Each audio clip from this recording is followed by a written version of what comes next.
হ্যাঁ, এবং ওনাদের পাসপোর্ট ভিসা রেডি আছে, এটাও আমি জানি। আমরা কিন্তু এই দেশ ছাড়বো না, তারা ছাড়বে। সমন্বয়কদের পাসপোর্ট ভিসা রেডি আছে, আমরা কিন্তু এদেশ ছাড়ব না, তারা কিন্তু এদেশ থেকে ঠিকই পালাবে। কোটা আন্দোলন শুরুর আগেই সমন্বয়কদের পাসপোর্ট ভিসা রেডি করে সরকার পতনের জন্য আন্দোলনে নামানো হয়েছে। এবার সমন্বয়কদের নিয়ে বিস্ফোরক তথ্য দিলেন এক আইনজীবী। কোটা আন্দোলনের পর থেকে সমন্বয়করা দেশে আলাদা একটা সম্মান অর্জন করেছে। বর্তমানে দেশে উন্নয়ন করার জন্য কাজ করে যাচ্ছে বেশিরভাগ সমন্বয়করা। আন্দোলনের সময় সমন্বয়কদের যতটা জনপ্রিয়তা ছিল, বর্তমানে ধীরে ধীরে তা কমতে শুরু করছে। এবার সমন্বয়কদের নিয়ে অবাক করা তথ্য দিলেন এক আইনজীবী। তিনি বলেন, সমন্বয়কদের পাসপোর্ট ভিসা রেডি আছে, আমরা সেটা জানি, সবাই তা জানে। আমরা দেশ ছাড়বো না, তারা কিন্তু দেশ ছাড়বে। তিনি আরো বলেন, ভারতে ইলিশ চালান নাকি বন্ধ হয়েছে, তাহলে দেশের বাজারে ইলিশের দাম ডাবল কেন?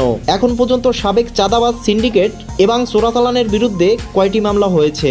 এছাড়াও সামাজিক যোগাযোগ মাধ্যম থেকে আরো জানা যায়, কোটা আন্দোলন শুরু হওয়ার আগে থেকেই নাকি সমন্বয়কদের পাসপোর্ট ভিসা রেডি করে দেওয়া হয়েছিল, কারণ কোটা আন্দোলন করতে গিয়ে তাদের কোনো সমস্যা হলে সহজেই যেন দেশ ত্যাগ করতে পারে। তবে এগুলো তথ্য গুজব নাকি সত্য, এর বাস্তব কোনো প্রমাণ এখনো পাওয়া যায়নি। প্রিয় দর্শক, এই বিষয়গুলো নিয়ে আপনাদের কি মতামত জানিয়ে দিন কমেন্ট বক্সে।